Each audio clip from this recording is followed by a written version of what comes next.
La historia del arte santafesino está muy ligada a la impronta de la italianidad. Si bien en todo momento, desde la época de los artistas viajeros, nuestra geografía tuvo la influencia europea, creo que es más significativo cuando comienzan a llegar los pintores y los artesanos que se instalan en la ciudad de Santa Fe y en la región, a través de pedidos o directamente con la intención de radicarse y de instalar sus talleres y demás. El transcurrir sobre todo del siglo XIX, con la llegada de los pintores viajeros, el caso de primero el Carlos Enrique Pellegrini, que un poco era francés y un poco era italiano.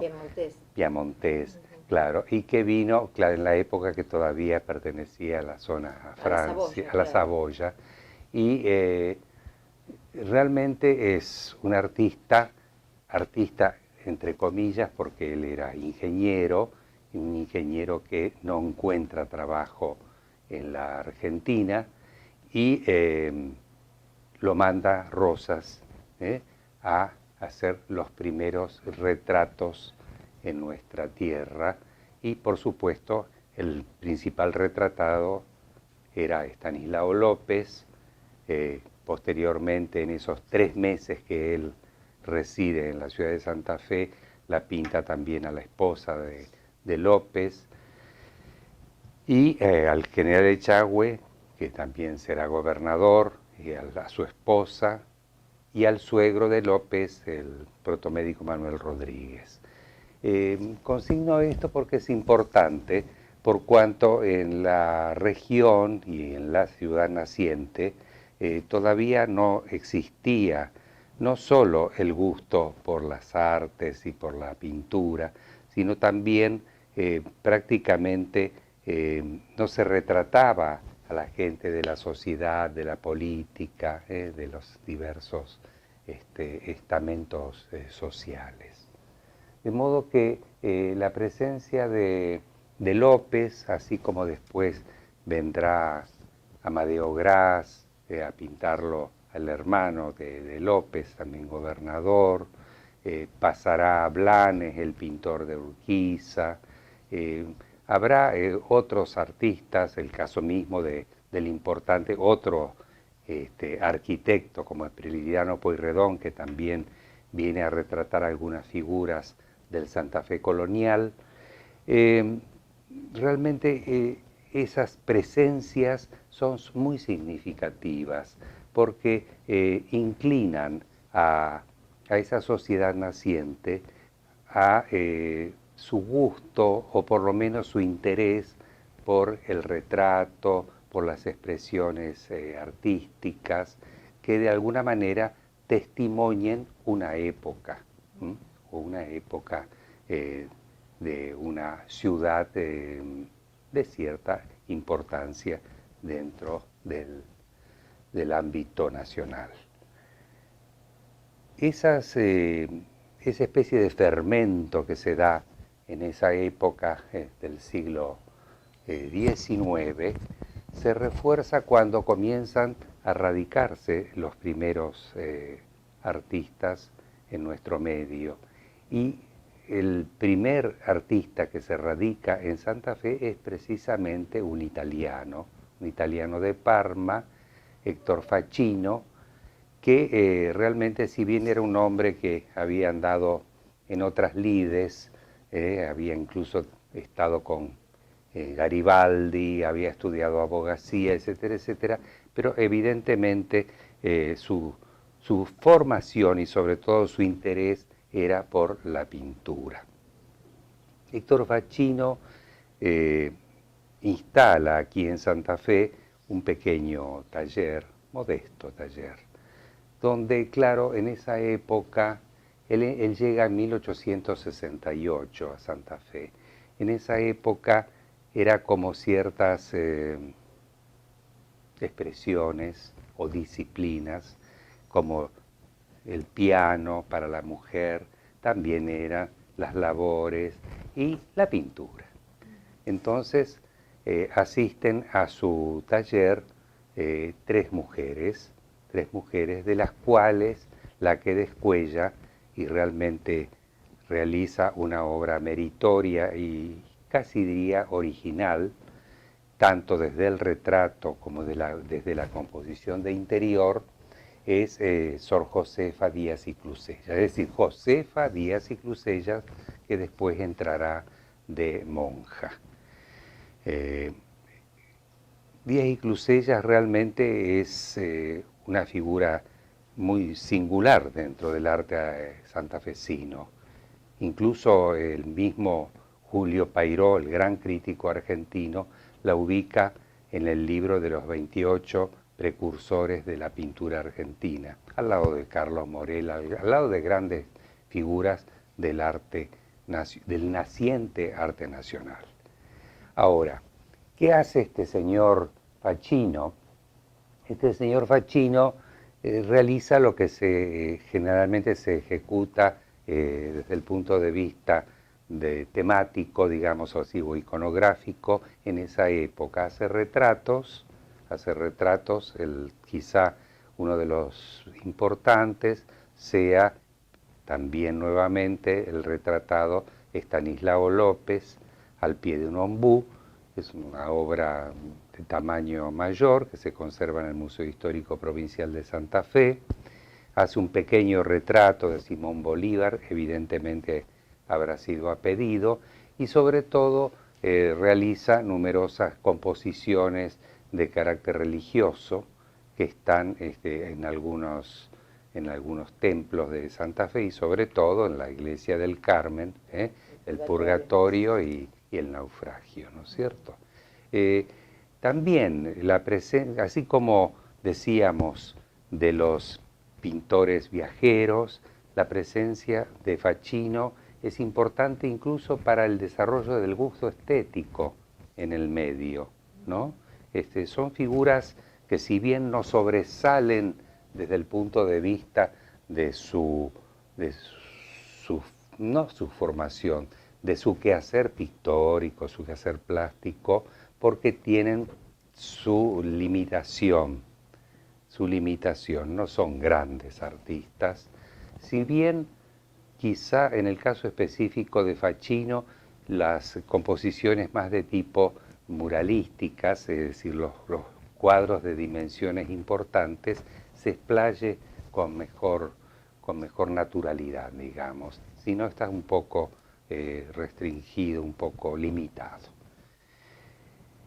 Esa presencia es significativa, pero yo dije 1868 aparece Facchino y hacia fin del siglo XIX ya comienzan a llegar numerosos artistas para quedarse a residir en la ciudad de Santa Fe y establecer, en fin, sus primeras lides, sobre todo en la enseñanza de las artes plásticas. Uno de los que llega primero es José María D'Annunzio, en 1892, y lo antecede Ludovico Paganini en 1890. José María D'Annunzio es importante no por su obra, sino por la dimensión de lo que él, para lo que él en él significó la enseñanza de las artes.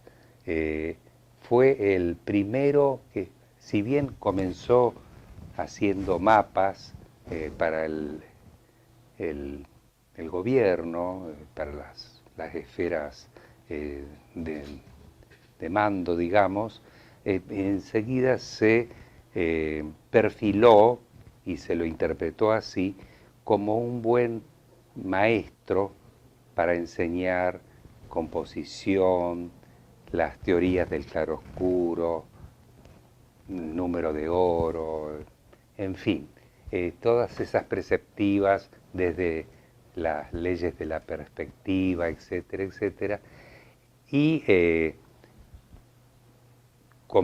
dirigió un taller, una escuela oficial en la ciudad de Santa Fe, en la que no se tienen muchos registros de que hayan ido figuras que después fueron importantes artistas o destacados artistas. No se tienen muchos registros al respecto, pero se sabe que su labor fue tesonera, fue de cierto relieve, y incluso se llega a jubilar José María D'Annunzio como inspector, digamos así, es decir, que le van dando reconocimiento de sus valores. Otros artistas, bueno, decíamos, Ludovico Paganini es un artista que, si bien llega muy joven, tiene curiosidad por formarse.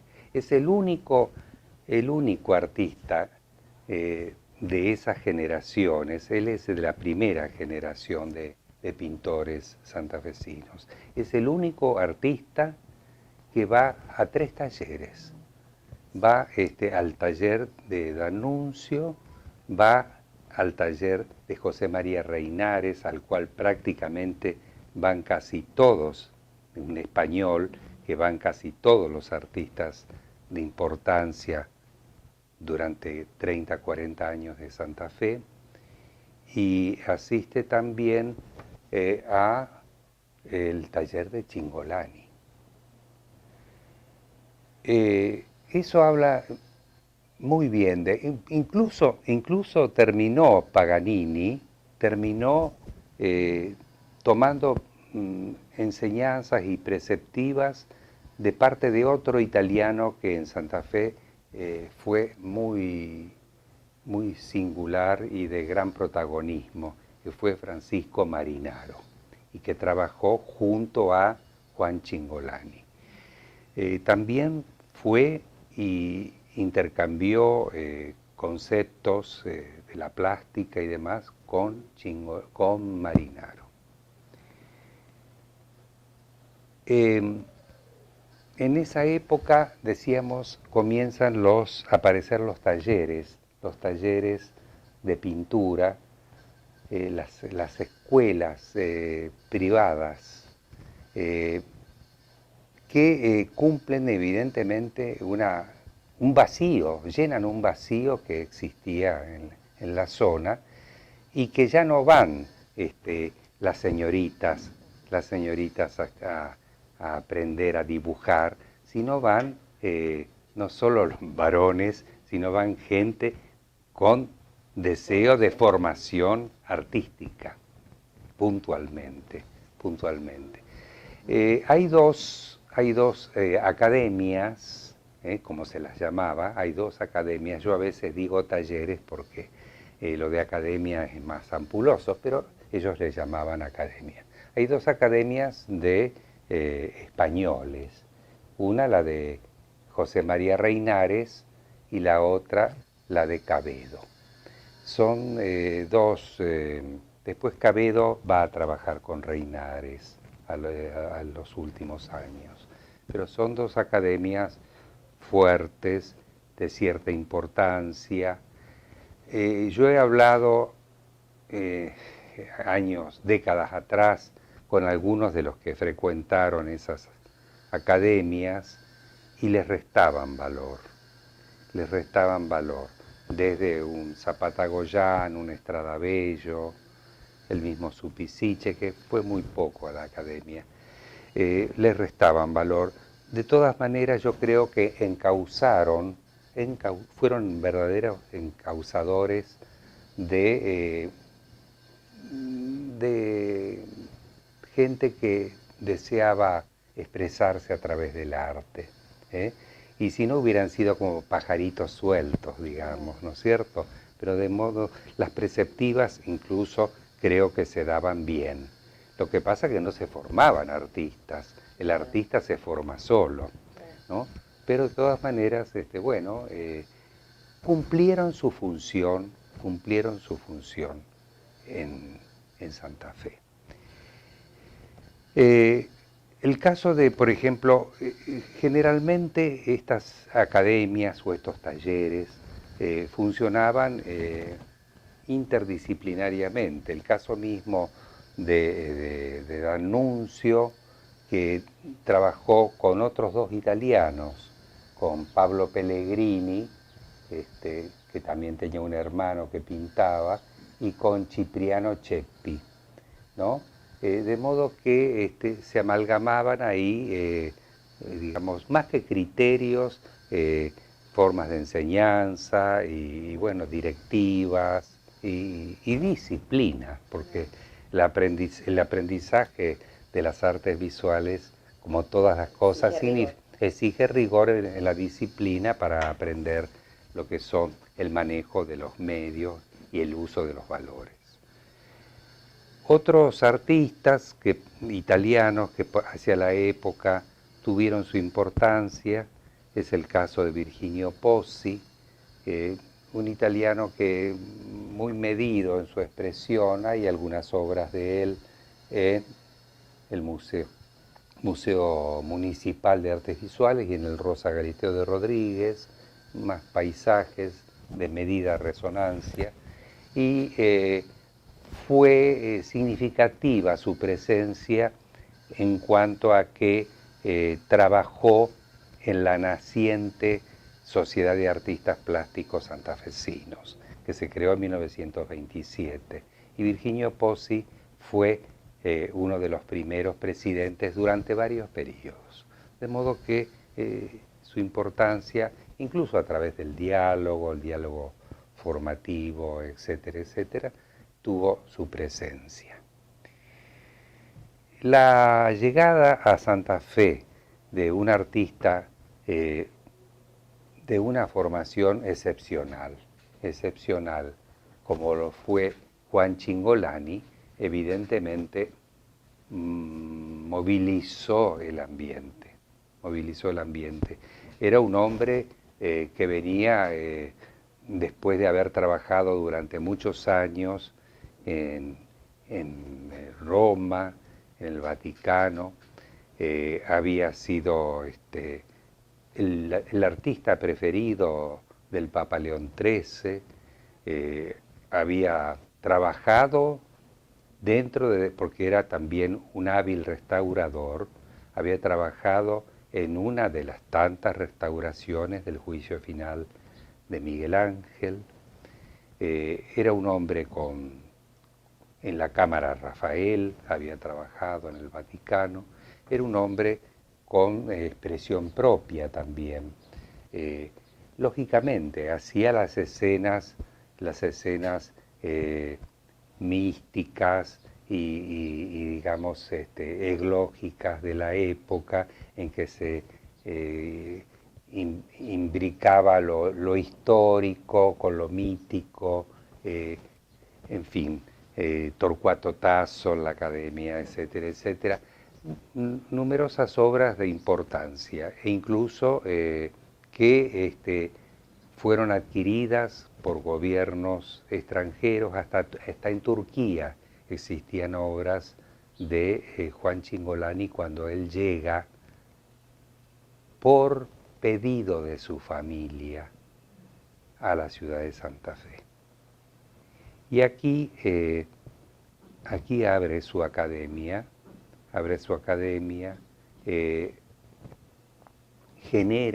genera otro tipo de diálogos, indudablemente, porque no olvidemos que en esa época los libros, por ejemplo, eran muy limitados.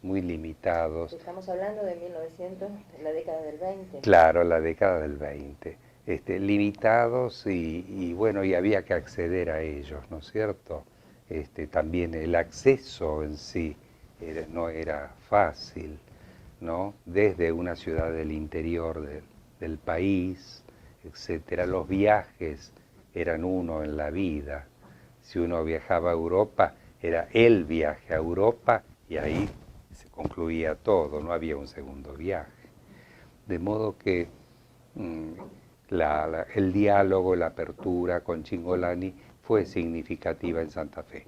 Pero sobre todo, como era un hombre de gran formación, y que tanto él era un excepcional restaurador, como era un muy buen muralista, es decir, las técnicas del fresco, digamos, era un hombre pintor de caballete, un buen dibujante, etcétera, etcétera. Realmente no había materia de las artes que le fuera ajena.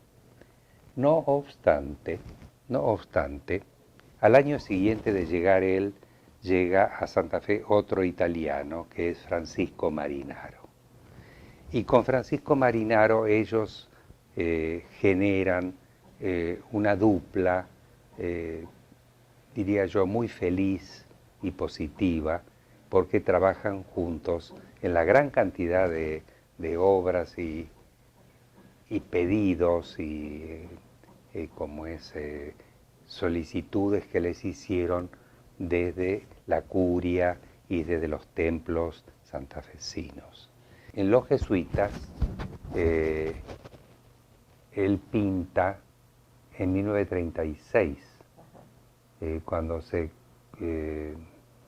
celebra el aniversario del sudor milagroso, ¿no es cierto?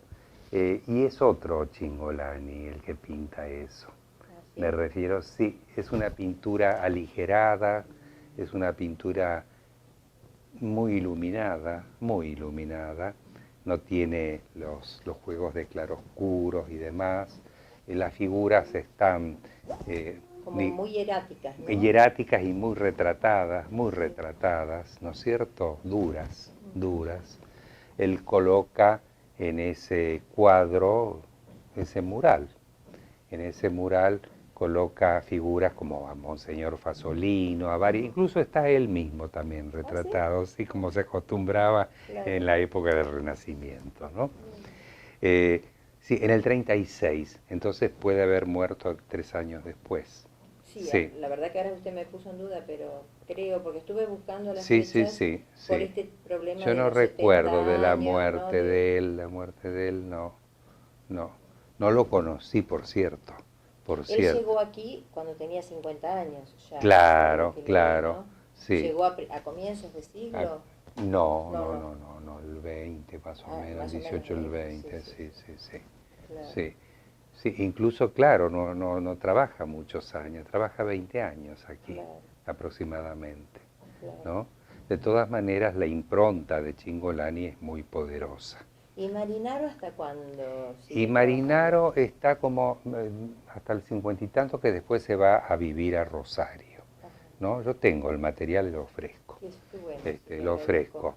Él me visitaba siempre, durante 15 años me visitó Marinaro, porque después le quedó a él, incluso el hijo Vicente, les quedó la curiosidad. Francisco pintó muchas casas de esta ciudad. Ah, sí. Claro. ¿Pero con murales? Con murales, con las decoraciones florales y demás que se estilaban, ¿no es cierto?, de los cielos rasos o de algunas paredes, ¿no? Incluso tengo un par para darle el dato, se pueden visitar. ¿Todavía se conserva? Sí, se conservan, sí. Pero de todas maneras, él buscaba otras, por eso venía y en eso estábamos, ¿no? En eso estaba él. Buscaba casas que él había decorado. Para ir a ver cómo se Para ir a verlas, cómo se conservaban. Claro. Después lo continuó eso el hijo, Vicente. Para hacer trabajos de restauración sobre esas No.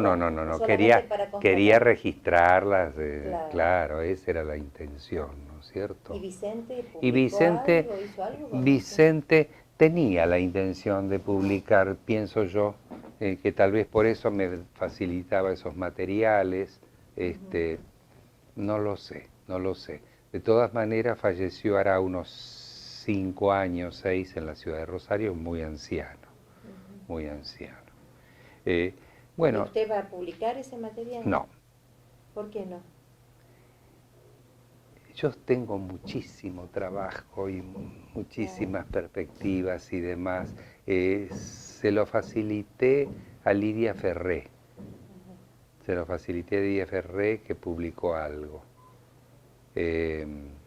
No, yo he escrito bastante, e incluso el Centro Editor de América Latina, sobre el otro artista italiano que pasó por Santa Fe, residió en Santa Fe desde el año 1929, que fue Sergio Sergi, o Sergio Sergi, que su nombre verdadero era un seudónimo, era Sergio Osevar, que también fue similar el caso a el de Cingolani, porque era un artista, no un pintor, un artista de gran formación, que había venido, se había formado en la Academia de Trieste, la Academia de Bellas Artes de Trieste y en Roma, y que pertenecía a los digamos, estamentos culturales y artísticos más importantes de Italia cuando él viene.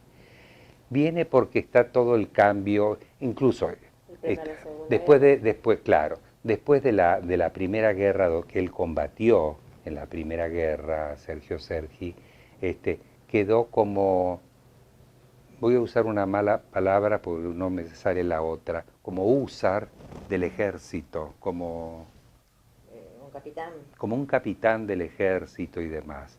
Él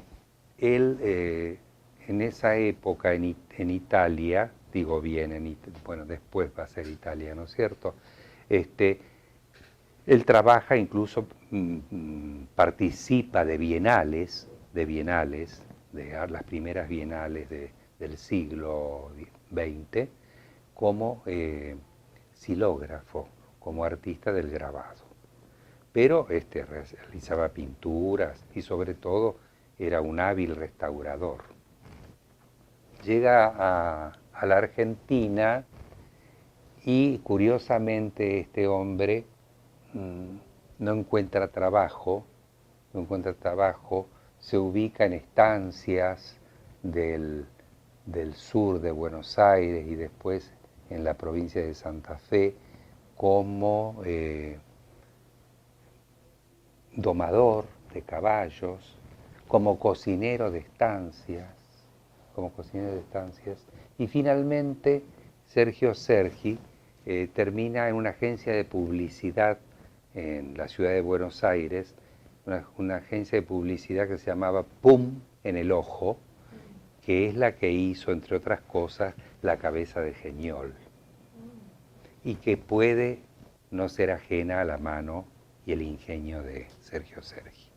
Sergio Sergi aquí realiza una labor muy interesante como artista, pero también como movilizador de expresiones y cambios de conducta en el medio. Él es un moderno, de modo que tiene otra altura su expresión, otra hondura su expresión. Bueno, realiza bastante pintura, trabaja en la escuela Alem, Leandro Alem, como profesor. La escuela de Leandro Alem era, que también estuvo otro italiano, Virginio Colmeña, en ella, Virginio Colmeña, que después pondrá... ¿Pintor? Que era litógrafo. Ah, claro, porque él funda la editorial. Claro, era litógrafo. Incluso la escuela Leandro Alem era también para eso, para escuela técnica.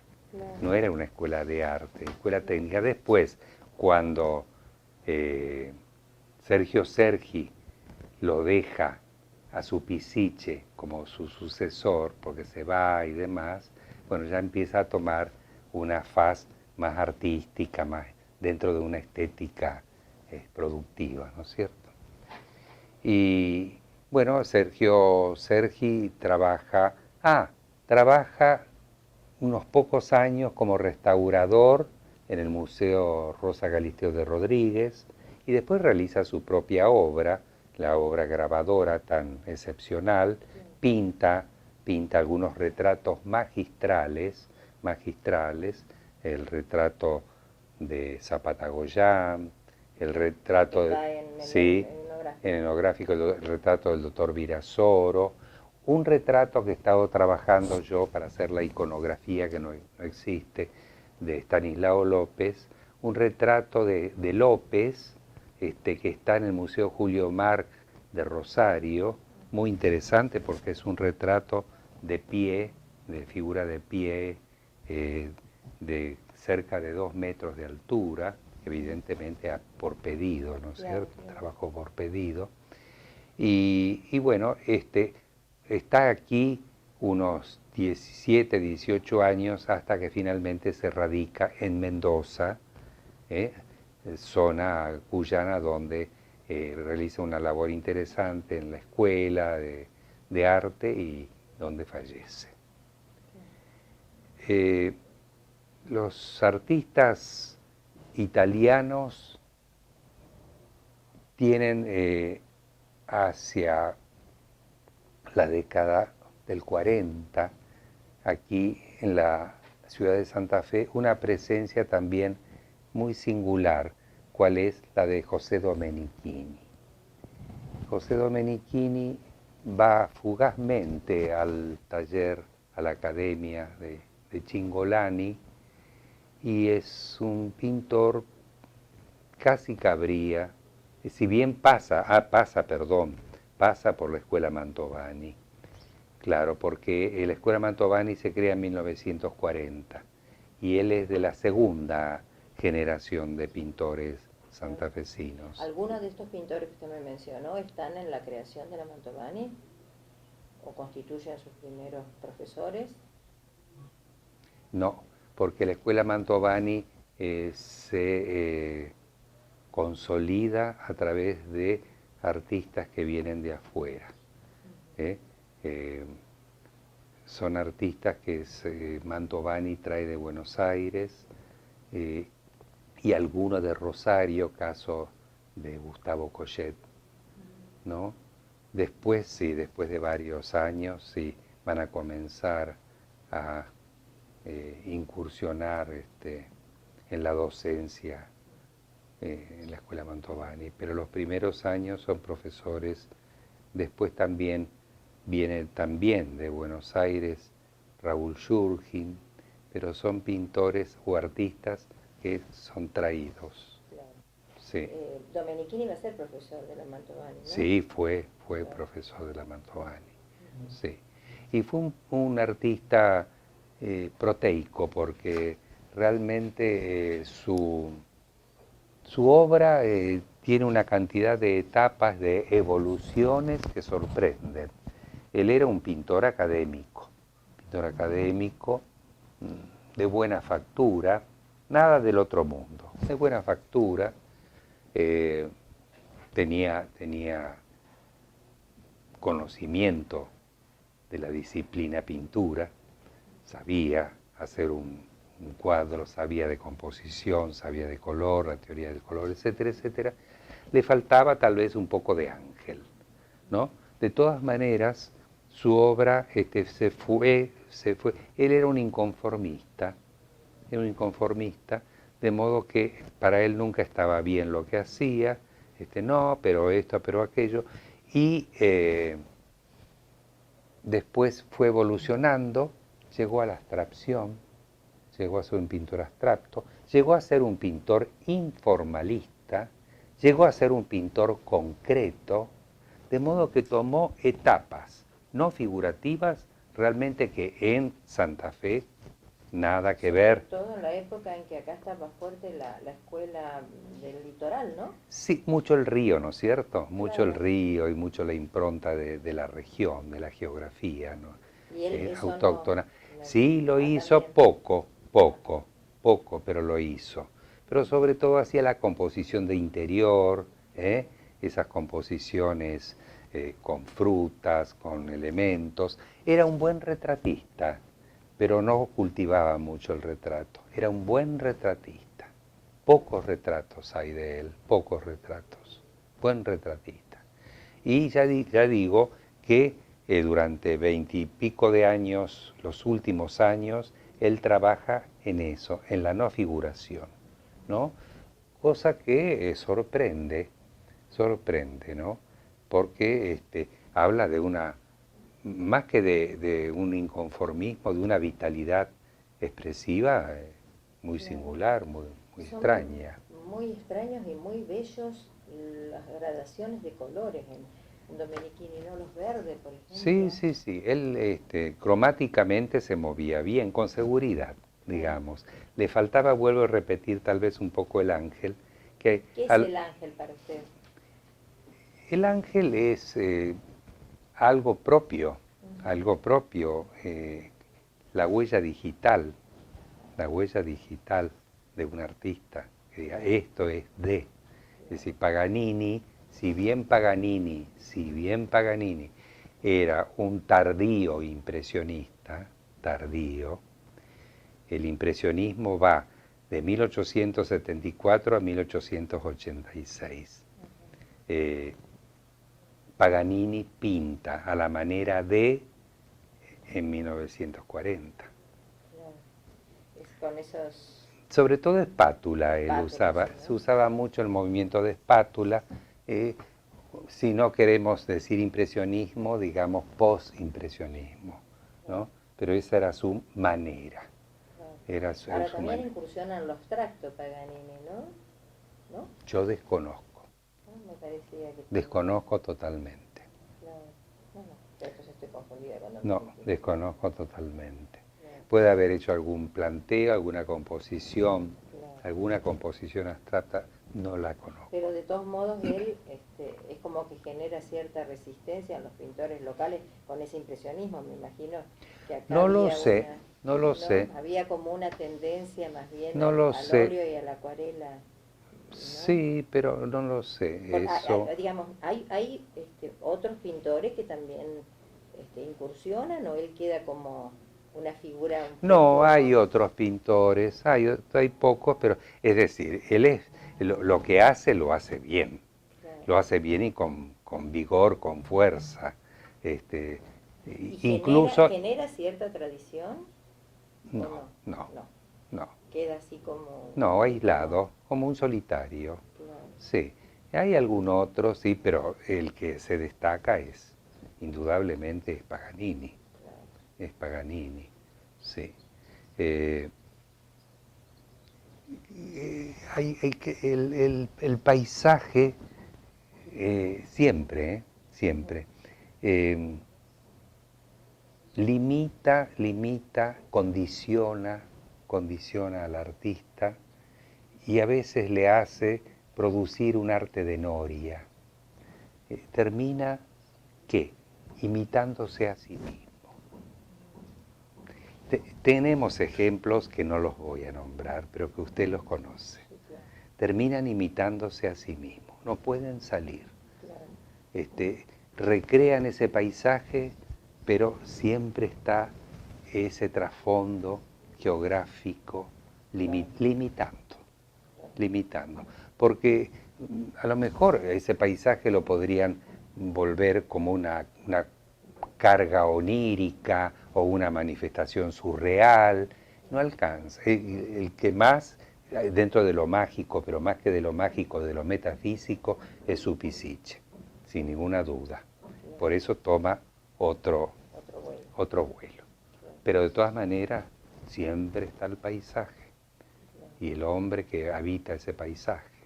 claro. No lo digo No, no, peyorativamente, claro, pero es una es una realidad, realidad. Ahora, usted va uno va a la región de Cuyo y claro, pintan la montaña. Va al noroeste argentino y pintan el altiplano.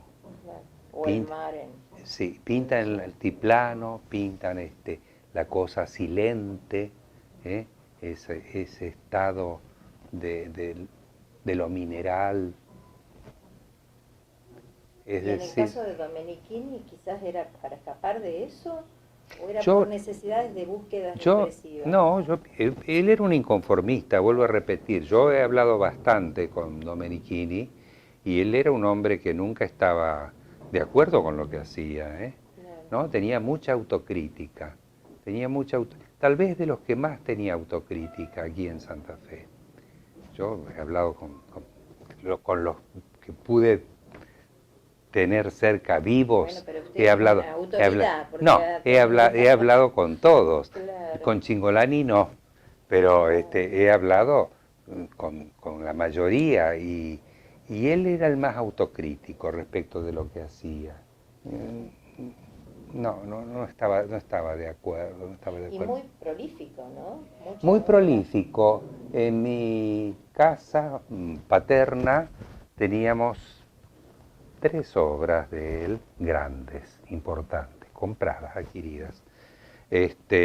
Y un día mi padre lo llevó a ver, él ya estaba enfermo, lo llevó a ver un paisaje muy extraño, tipo expresionismo alemán, bien expresionismo alemán, muy interesante, muy interesante.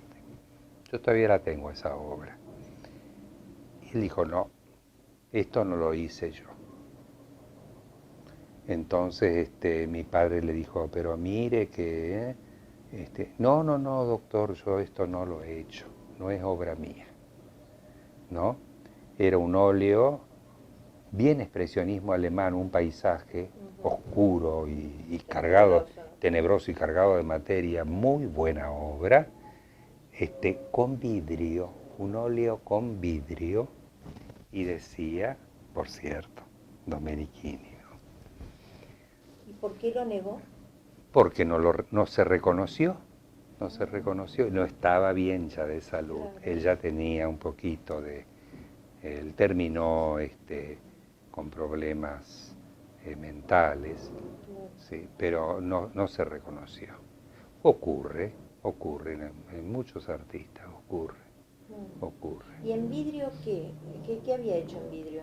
No, es decir, un óleo no se le pone vidrio, Claro, él le puso vidrio, sí. él ya lo había armado, lo Sí, cuadro. sí, estaba con... Claro, porque él Incluso tenía como una empresa, ¿no? De marquetería. él enmarcaba sus propias obras. Claro. Enmarcaba sus propias obras hasta con yeso y demás. Me refiero, Armó los moldes. armaba los moldes muy bien, impecables. Claro.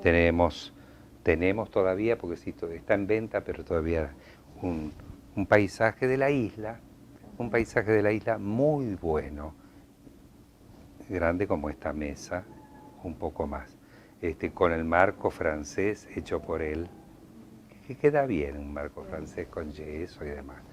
Y todo trabajado en espátula, todo trabajado en espátula. Y luego tenemos a los últimos, digamos, dos italianos. Postoña, Benito Postoña y Salvador Massa. Y Salvador Massa. Que acaba de Sí, fallecer, ¿no? sí. Bueno, Benito Postoña, qué curiosa es la vida, ¿no? Porque es otro triestino Claro. que asienta en Santa Fe. Muy, muy original la pintura de él, muy original. Yo la primera vez que vi la obra de él, hará unos 25 años,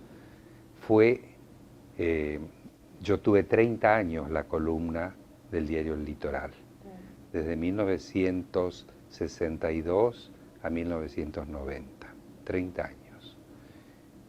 Y en calle Corrientes y 1 de Mayo había una sociedad bancaria, una salita de la sociedad bancaria. Y bueno, por mi métier de crítico del diario, voy a ver qué ponía un tal Benito Postoña. Entro y me quedé fascinado. Había un Cristo espectacular, tipo Nolde, tipo Chile. Y el hombre que tenía esa sala, el empleado bancario, me dice, ¿lo quiere conocer? Vive acá a tres casas de por medio. Entonces ahí apareció Postoña y fue nuestro primer encuentro.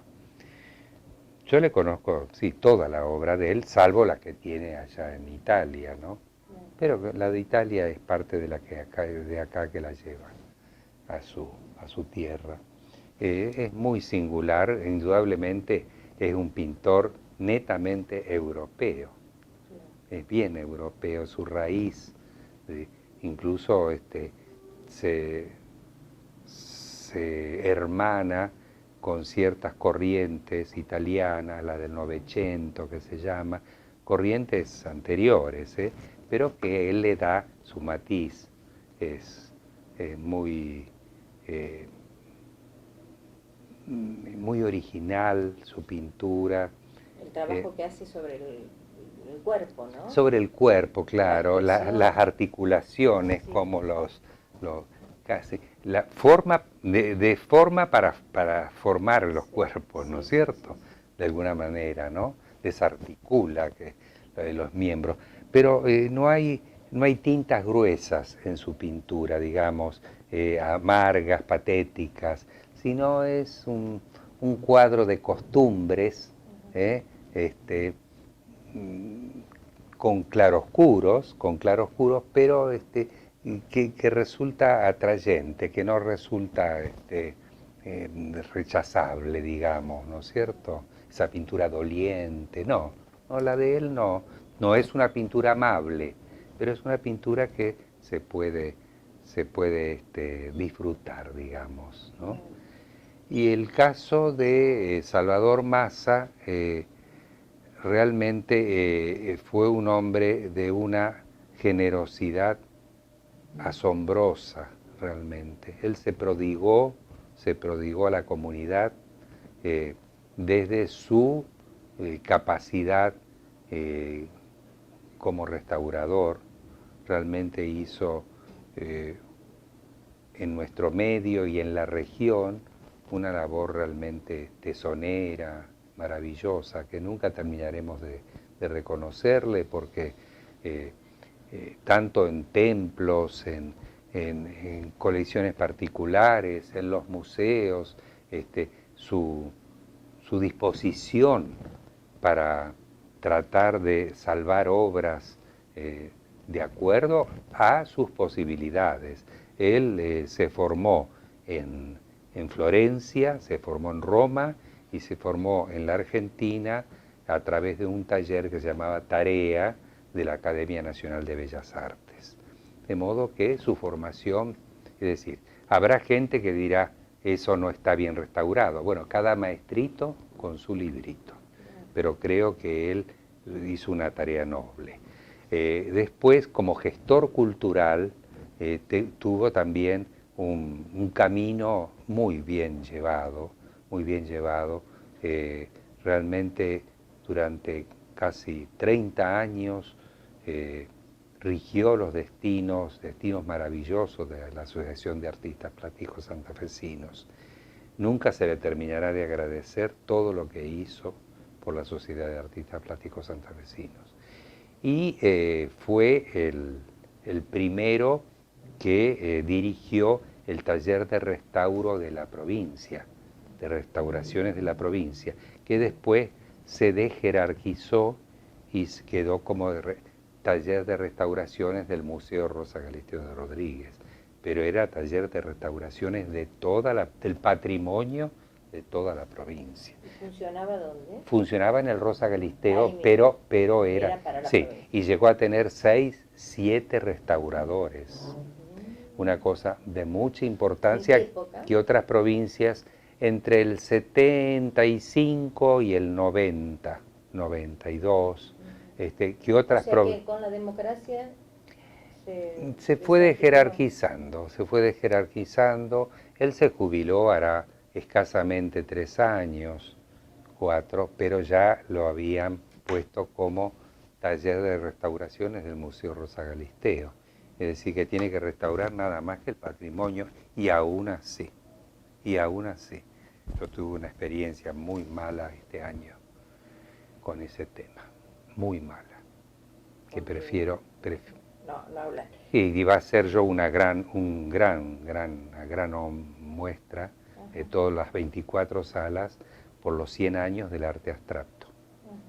Se cumple 100 años del arte abstracto. Acá en la Argentina no se ha hecho ninguna. Y yo trabajé durante 7, 8 meses seleccionando obras del Rosa Galisteo, del Museo de Arte Contemporáneo, del Museo Municipal. Conseguí 20 y tantas donaciones de artistas importantes de Buenos Aires. Se iban a exhibir 140 obras. ¿Y qué pasó? ¿Y qué pasó? Yo me fui a Alemania unos días y cuando vuelvo tengo un mail de la restauradora diciendo de que ella no va a poder limpiar y restaurar las obras que se van a exhibir porque a ella no le habían dicho nada internamente. Yo empecé en febrero a seleccionar y entonces, No se hizo la muestra. no sé si el año que viene yo estoy en otra cosa, yo estoy en otro ómnibus. Pero que Y pica. usted sabe que a mí me dio, ¿Y eso de quién hice, depende? ¿De las autoridades hice, del museo? falta de una conexión evidente, Claro. interna. A mí me dio tanto mal que me dio una amnesia, usted sabe ahí, me dio una amnesia total, el disgusto. Pero hay una restauradora. O sea que de 7 ahora hay una sola persona. Qué picardía. Con, Justamente yo estaba pensando...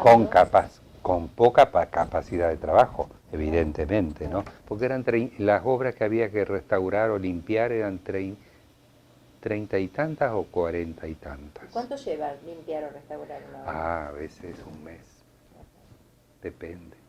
Yo estaba pensando esos dos hermosos cuadros de Facchino que están ahí al costado, ¿no es cierto?, a la entrada de la iglesia, Sí. están tan oscuros, Y tan secos, resecos. resecos y además tan oscuros y en un lugar tan poco Sí. puesto en valor, ¿no es cierto? Que yo decía, ¿cómo esos cuadros no son restaurados? La curia, digamos, no... En general la iglesia no conserva sus patrimonios, ni tampoco los valora, Bueno, ahora estuve yo justamente con el secretario de Arancedo y hay un sacerdote que fue un alumno mío, Mm. que viene de Esperanza y que está iniciando un proyecto primero de archivo, ¿no es cierto?, Mm. del patrimonio de la iglesia. ¿Y quién lo seguramente, hace? seguramente si empiezan a estudiar sobre ¿Estarán eso, asesorados? no lo sé, no lo sé. Pero bueno, Yo sí. en un par de épocas, me llamaron, colaboré junto con algunas otras 2 o 3 personas. Me acuerdo en herejías que se iban a cometer en la catedral, y se pararon a tiempo, pero Se lo voy a mencionar a Alexis, se llama Alexis Lubet. pero a la curia no le interesa. Yo estuve junto con otro amigo, el doctor Samuel Gasparotti, estuvimos como 15, 18 años, teníamos hasta donaciones para hacer el Museo de Arte Religioso en Santa Fe. Nunca se pudo hacer, pero por impedimento de la curia. La persona más permeable que yo conocí era Saspe, Monseñor Saspe, pero después, incluso Storni, yo hasta lo he operado, Storni, de una apendicitis, es decir, que había buen Claro. rapport, pero no le interesaba, Incluso era famosa en Buenos Aires.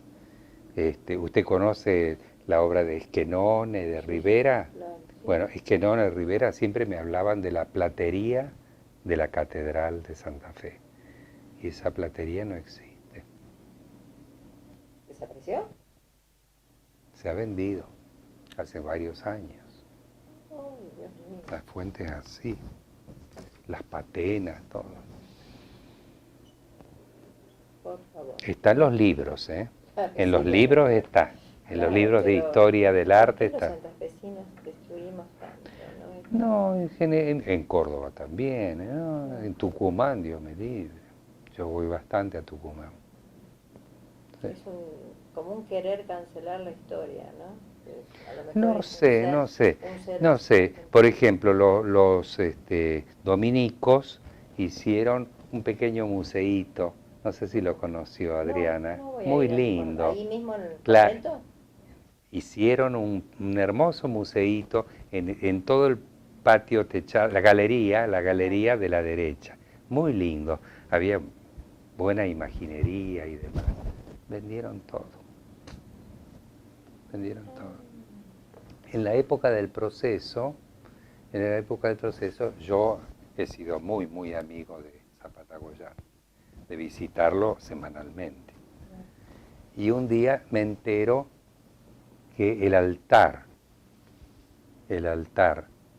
de la izquierda, el último altar, uno que tiene un sol, una luna y un león de los dominicos de Santo Domingo, se había vendido. Un altar enorme. Entonces digo, no puede ser esto. Entonces voy y le cuento a Agustín Zapata.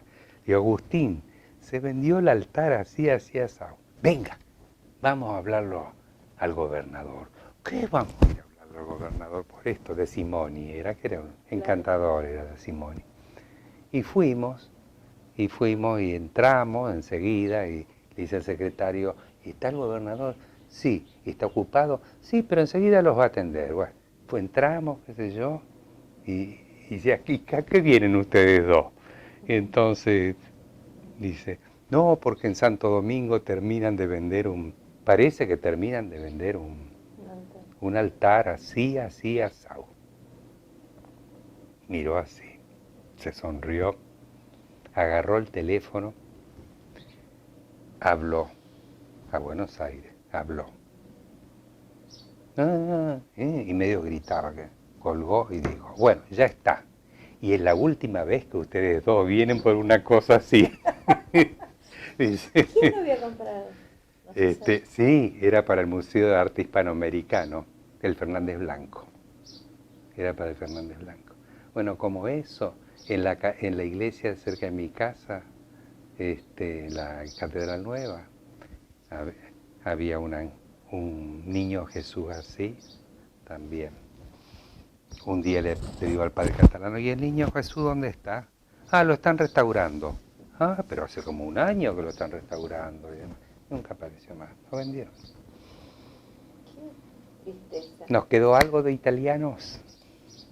Sí, solamente. A ver, sí, ¿quién? En todo ese conjunto, Sí. ¿A usted le parece que hay alguna tradición, alguna estética, un algo que más allá... Ah, bueno. ¿No? Sí, hay tres figuras que indudablemente dejan una impronta.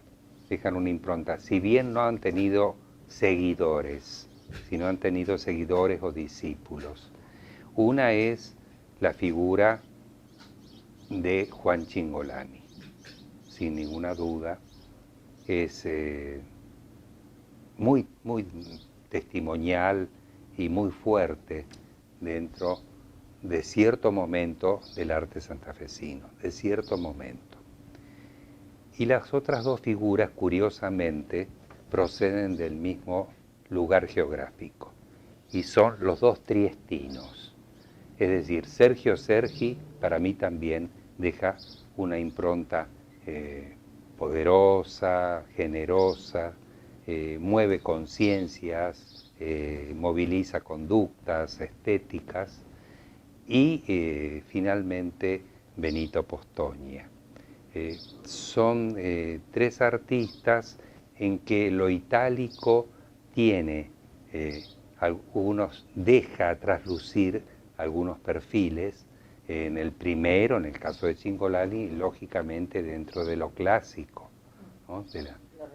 de lo renacentista, de las disciplinas más, digamos así, más ortodoxas pero dentro de los otros dos son dos artistas, lógicamente ya en otro tiempo, ¿no?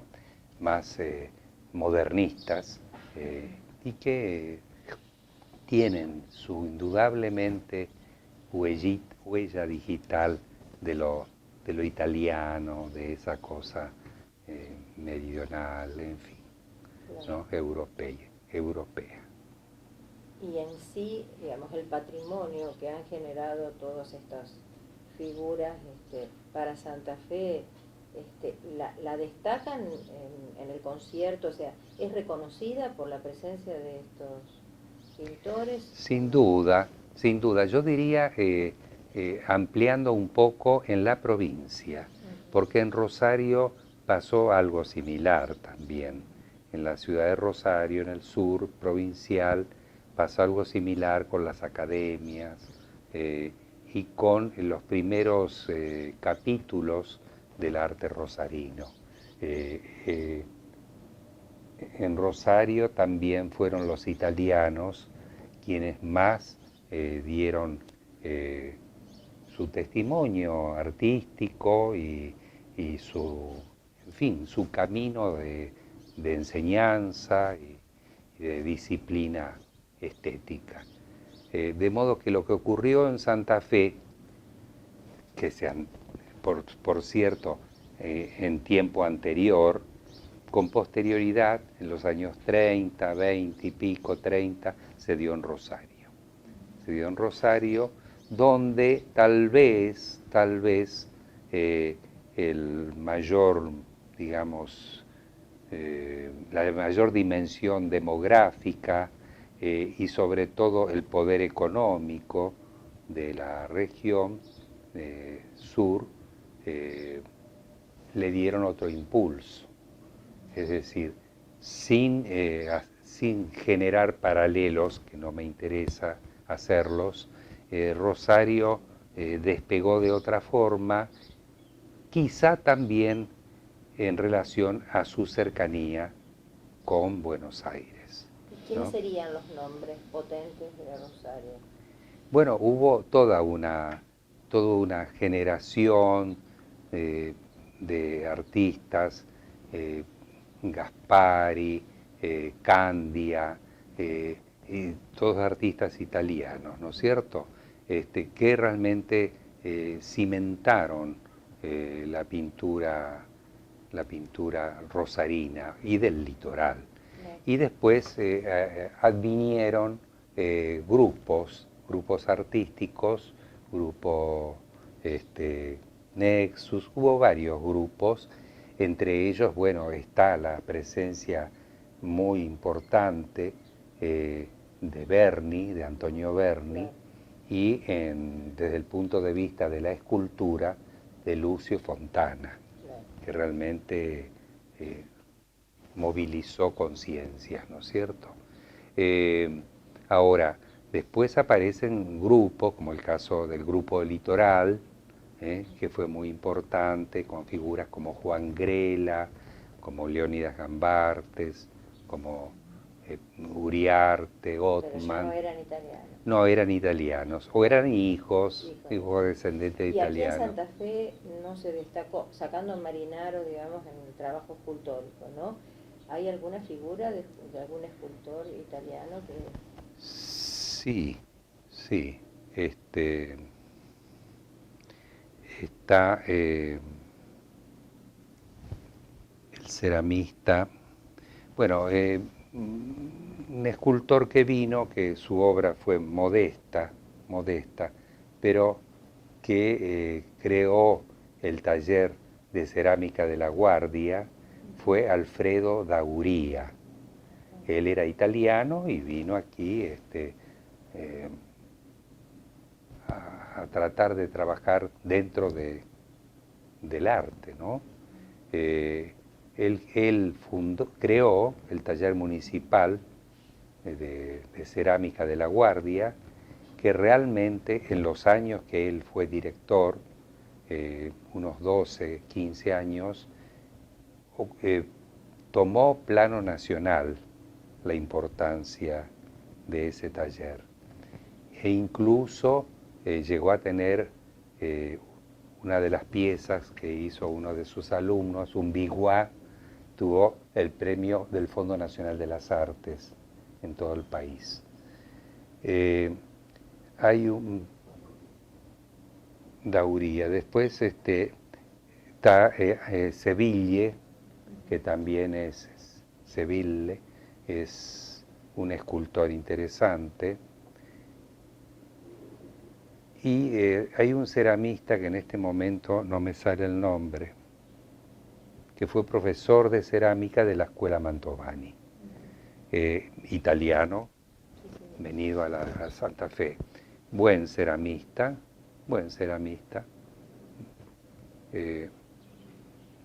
Después los otros escultores han sido checoslovacos, caso de Sellasek, Bardonek, de Moravia, es decir, no han venido de Italia, incluso de España también, han venido algunos.